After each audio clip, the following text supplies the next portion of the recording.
ಕರವೇ ಸ್ವಾಭಿಮಾನಿ ಬಣದ ರಾಜ್ಯಾಧ್ಯಕ್ಷರಾಗಿರುವಂತ ಕೃಷ್ಣೇಗೌಡರು ಮಾತನಾಡಿದ್ದಾರೆ. ಇದರ ಬಗ್ಗೆ ಏನು ಹೇಳಿದ್ದಾರೆ ಬನ್ನಿ ಕೇಳಿಸ್ಕೊಳ್ಳೋಣ. ಏನಿವತ್ತು BTV ಈ ನಾಡಿಗೆ ಪದಾರ್ಪಣೆ ಮಾಡಿದಾಗಿಂದನೂ ಕೂಡ ಈ ನಾಡಿನ ಜನರಿಗೆ ಭರವಸೆಯನ್ನು ಮೂಡಿಸಿದೆ. ಅದ್ರ ಜೊತೆಗೆ ಇವತ್ತೇನು ಲೋಕಾಯುಕ್ತ ಭ್ರಷ್ಟಾಚಾರದ ವಿಚಾರವಾಗಿ ಮಾಧ್ಯಮ BTV ಇವತ್ತು ಬಹಳ ಉತ್ತಮವಾದಂಥ ಈ ನಾಡಿಗೆ ಸತ್ಯವನ್ನು ಎತ್ತಿಡಿಯುವಂಥ ಕೆಲಸವನ್ನು ಮಾಡ್ತಿದೆ. ಅದ್ರ ಜೊತೆಗೆ ಇವತ್ತು ಸೋನಿಯಾ ನಾರಂಗ್ರವರು ಕೂಡ ಒಳ್ಳೆ ಉತ್ತಮ ಅಧಿಕಾರಿ.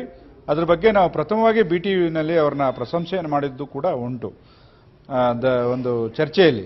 ಆದರೆ ಇವತ್ತು ಏಕಾಏಕಿ BTV ಮೇಲೆ ದೂರು ದಾಖಲಾಗದೆ ಅಂತಕ್ಕಂಥ ವಿಚಾರವನ್ನು ಕಳೆದು ನಮಗೂ ಕೂಡ ದಿಗ್ಭ್ರಮೆ ಆಗಿದೆ.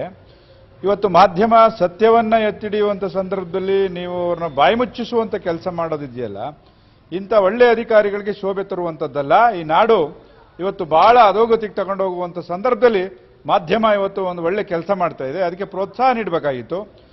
ಏನಿವತ್ತು ನಮ್ಮ ಸೋನಿಯಾ ನಾರಂಗ್ರವ್ ಹೆಣ್ಣುಮಗಳ ಬಗ್ಗೆ ನಾವು ಅಪಾರವಾದ ಗೌರವವನ್ನು ಇಟ್ಕೊಂಡು ಹಿಂದೆ BTVನೆಲ್ಲ ಅದನ್ನ ಒಬ್ಬ ಹೆಣ್ಣುಮಗಳು ಗಟ್ಟಿ ನಿಲುವು ತಗೊಂಡಿದ್ದಾರೆ, ಅವರಿಗೆ ನಮ್ಮ ಅಭಿನಂದನೆಯೂ ಕೂಡ BTVನಲ್ಲಿ ಹೇಳಿದ್ವಿ.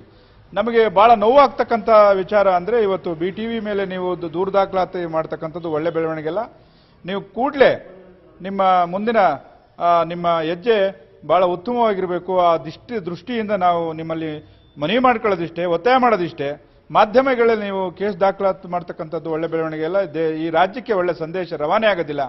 ಅಂದ್ರೆ ಇವತ್ತೇನಾಗಿದೆ, ಯಾರು ಧ್ವನಿ ಆಗ್ತಾರೆ ಅವರ ಧ್ವನಿಯನ್ನ ಮುಚ್ಚಿಸುವಂಥದ್ದನ್ನ ನಾವು ಇವತ್ತು ನೋಡ್ತಾ ಇದ್ದೀವಿ ವ್ಯವಸ್ಥೆ ಒಳಗಡೆ.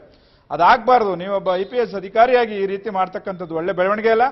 ನಿಮಗೆ ಒಳ್ಳೆ ಕೆಲಸ ಮಾಡಿದಾಗ ನಾವು ಪ್ರೋತ್ಸಾಹ ಮಾಡಿದ್ವಿ. ಆದರೆ ಈ ಸಂದರ್ಭದಲ್ಲಿ ನಮಗೆ ಬಹಳ ನೋವು ತಂದಿದೆ. ವಿಶೇಷವಾಗಿ ನಾಳೆ ನೀವು ಏನಾದರೂ ಮುಂದಿನ ಹೆಜ್ಜೆ ಬದಲಾವಣೆ ಮಾಡಿಕೊಂಡು ಈ ಕೇಸನ್ನು ವಾಪಸ್ ತೆಗೆಲ್ದ ಹೋದ್ರೆ ರಾಜ್ಯಾದ್ಯಂತ ಉಗ್ರ ಪ್ರತಿಭಟನೆ ಆಗ್ತದೆ. ಯಾಕೆಂದ್ರೆ ಸತ್ಯ ಈ ರಾಜ್ಯದಲ್ಲಿ ಸಾಯ್ತಾ ಇದೆ. ಸತ್ಯ ಎತ್ತಿಡುವಂಥ ಸಂದರ್ಭದಲ್ಲಿ ನೀವು ಈ ರೀತಿ ಮಾಡ್ತಕ್ಕಂಥದ್ದು ಒಳ್ಳೆ ಬೆಳವಣಿಗೆ ಅಲ್ಲ. BTV ಮೇಲೆ ಹಾಕಿರ್ತಕ್ಕಂಥ ಮೊಕದ್ದಮೆ ವಾಪಸ್ ಪಡಿಬೇಕು. ವಾಪಸ್ ಪಡೆದ ಹೋದ್ರೆ ಮುಂದಿನ ದಿನಗಳಲ್ಲಿ ಬೀದಿಗಿಳಿದು ದೊಡ್ಡ ಪ್ರಮಾಣದಲ್ಲಿ ಉಗ್ರ ಹೋರಾಟನ ಹಮ್ಮಿಕೊಳ್ತದೆ ಕರ್ನಾಟಕ ರಕ್ಷಣಾ ವೇದಿಕೆ ಸ್ವಾಭಿಮಾನಿ ಬಣ ಅಂತಕ್ಕಂಥ ಮಾತನ್ನ ಹೇಳ್ತಾ ಕೂಡಲೇ ಮೇಡಮ್ನವರು ಇದನ್ನ ದೂರನ್ನ ವಾಪಸ್ ಪಡಿಬೇಕು ಅಂತ ಹೇಳಿ ಒತ್ತಾಯವನ್ನು ಮಾಡಿಸ್ತಾರೆ.